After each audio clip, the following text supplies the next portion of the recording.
Ladies and gentlemen, I really enjoy doing this syndicated radio show because I get to talk to so many neat people. And the new book is out. It's already a bestseller. Buzz Aldrin, Magnificent Desolation. And he really doesn't need much of an introduction. What a doctor, colonel in the military, one of the first guys to walk on the moon with Neil Armstrong. Just amazing. And I got his book about 2 weeks ago. I've read almost all of it. One of the best books by an astronaut I've read. I love the name, Magnificent Desolation. Here it is as we simulcast on the internet as well for the Prison Planet TV viewers. Buzz Aldrin, it's great to have you here with us. I'm happy to be with you. Life is great. The sun is beginning to shine here in foggy L.A. Absolutely, out there in Los Angeles. There is so much to get into. Why the name Magnificent Desolation? Well, I wasn't given the challenge or really the opportunity of a formalized utterance on joining Neil on the surface of the moon.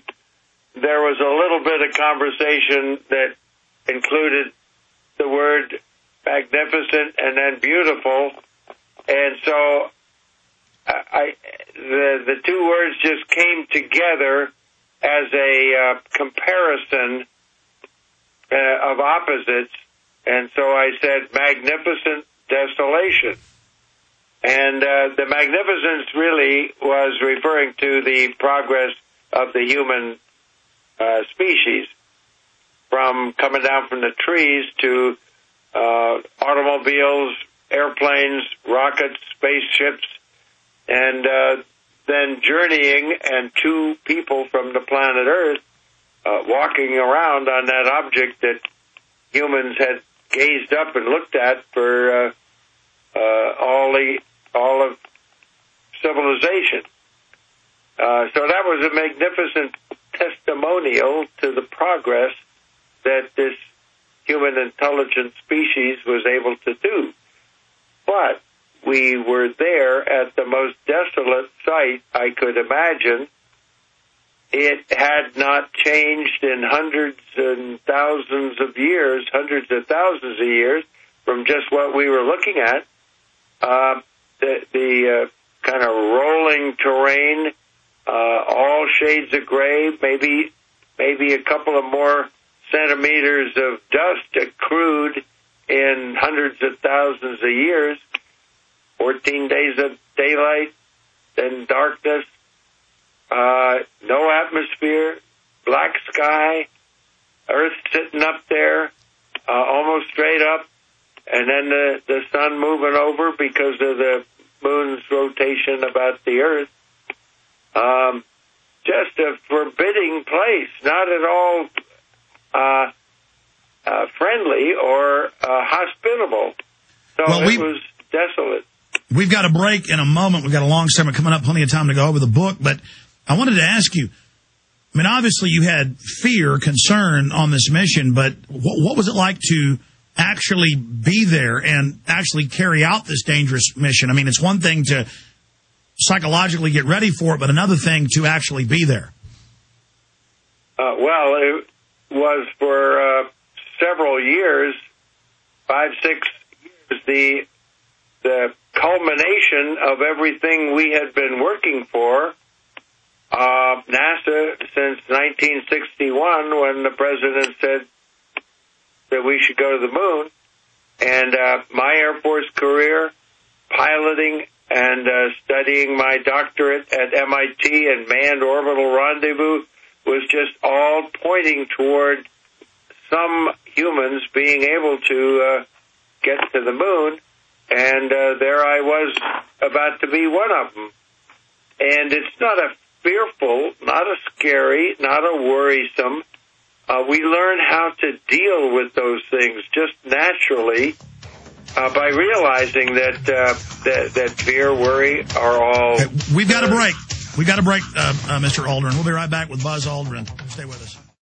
Finally, in the news this evening, it's being reported that cyber spies from Russia and China have now penetrated our power grid. Even as energy experts are reporting that each summer we get closer and closer to the limits of our nation's power grid, some say that this summer's demand for electrical power may finally push the grid over its edge, creating a cascade of power outages across the country, putting us all in the dark. Are you prepared for the next round of storm-related outages or government-created blackouts? Have you ever thought about taking steps to get off the grid and generate your own private supply of electrical power? If so, this will be the most important information you have ever heard. Solar-powered generators are finally available. They have no moving parts to wear out or break and require absolutely no gas whatsoever. Remember, the government doesn't own the sun, so go to mysolarbackup.com. That's mysolarbackup.com. Check out mysolarbackup.com before you lose your power.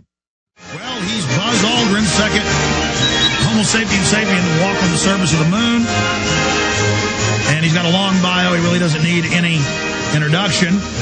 But his new book is Magnificent Desolation. The website is buzzaldrin.com. We've got links to that up on my sites, Infowars.com, and the other sites, Infowars.net. Your book gets into your idea of a unified space mission or direction. I notice we haven't gone back to the moon except with probes since the early 70s, and you talk about that in the book as well. So tell us about your idea, with a doctorate in all of this, and as one of the most famous astronauts, your vision of what you think we should do. Yeah, it's as you just said, unified space vision. Not mission. It's many, many missions over a long period of time. And we came to a real tipping point with the accident of the Columbia on February 1st of 2003. That left us with only 3 orbiters, and we had to solve the problem of the safety of continuing to fly the space shuttle and the unfinished space station. And what is the future going to be? Before that accident, NASA was considering flying the shuttle until 2020, another 10 years from now, and maybe even 2025. And now it looked as though that was just not a good thing to do. My engineers were trying to work the problem in coming up with a modified shuttle launch system that could take up a replacement of the shuttle orbiter to take people up, but not large amounts of cargo, at least in the same spacecraft. And we were looking, my group of engineers were also looking for what kind of a space vision should we have in the future. But the accident and NASA's studies during the summer, combined with the accident board, came up with a recommendation that the cargo and crew be separated, but not just in the spacecraft, but on the launch vehicle. And I was concerned that opened the door to have NASA develop 2 different rockets, one of them just for the crew and one of them just for the lander and the cargo, and I felt that was wrong. But NASA was pursuing, sort of behind closed doors, what they thought they should do for the future. And when they did come out with their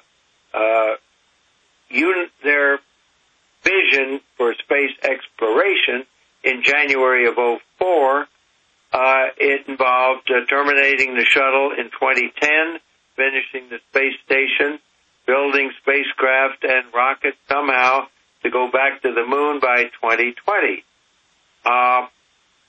I kind of went along with that. That sounded reasonable, but then as the launch vehicles that I disagreed with to bog us down, I felt we need to examine why do we want to go back to the moon with humans? By the time we get there, it'll be 50 years from when we did it. God, And shouldn't we be following the shuttle with something that has 6 to 8 people in it, but no cargo, and lands on a runway?